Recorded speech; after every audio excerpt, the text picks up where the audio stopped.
Hi, Beck Mack here for Pops Art, and I'm at the National Gallery of Australia, and I'm with the director, Nick Mitzevich. How are you? I'm super excited to launch Gauguin's World with you here. Now, why are we still talking about Gauguin? Seriously. Gauguin is an important artist that really inspired how modern art evolved, and he has such an amazing approach to colour and form. But what we've done with this exhibition is locate it within the Pacific.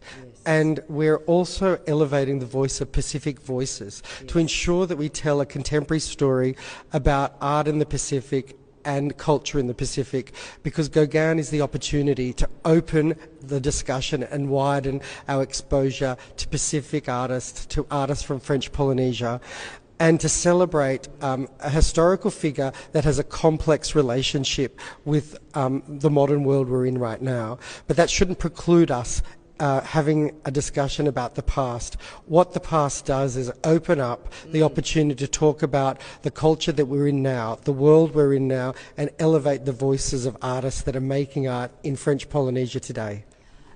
That is such a great answer. And I was just chatting to Rosanna Raymond, who is the Sauvage Club, which is obviously part of that. And in your opening speech, you did say that bringing Gauguin to the Pacific comes with big responsibilities. That is part of, I guess, answering that complexity, but it also felt really healing this morning within that ritual and the opening address.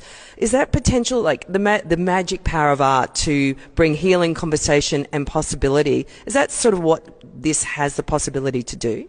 Well, I think art has always got a magic power to help us understand the past and make sense of the present. Yes. And that is the magic of art. And that's why we continue to make art. That's why we continue to seek it out. That's why we continue to think about it and look at it, because it has the magic to help us join the dots and be the glue to help us understand the world and help us understand where we've come from.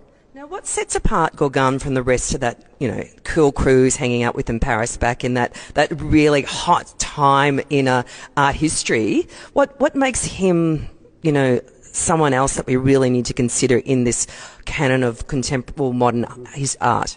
Gauguin was never content with staying in one spot, and that was geographically and also his art. Yeah. He was always chasing something new. Yes. And he was chasing something new in terms of where he was geographically, and he was chasing something new in art. He was always pushing his subject matter, colour, texture, symbolism. His work was always chasing the next thing, and that's what makes Gauguin such an interesting figure, and such an interesting figure that influenced the evolution of art in the 20th century. He sounds like a top innovator for the modern world. And finally, it's open. The whole of the world's invited, but particularly Australians, because it's easy to get to Canberra. What do you hope people come away with from coming to an experience of this exhibition? Well, I hope there's a number of things. One, I hope they appreciate art history in this wonderful story of an artist that evolves from the Impressionist movement all the way through to post-Impressionism and symbolism.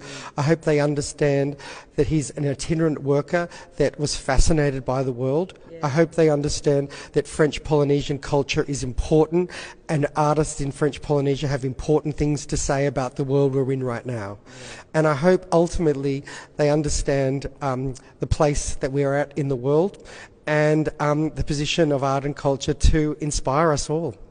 Well, congratulations. I'm excited. I'm inspired already. I've only been here for half an hour, and absolutely come to the National Gallery in Australia to see this exhibition, and also the Sauvage Club. They are incredible. So thanks, Nick. Congratulations. Thank you. Hope to see you all in Canberra. Yeah.